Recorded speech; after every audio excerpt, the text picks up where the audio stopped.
it was in our newspaper that we don't have only drug-addicted people, alcohol-addicted people, but more and more sex-addicted people.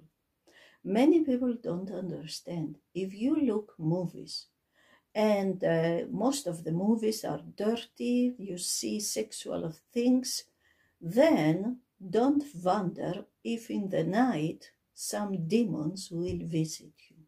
If you continue and you look also porno film, porno movies, then one day the demons will take over. They will come in you.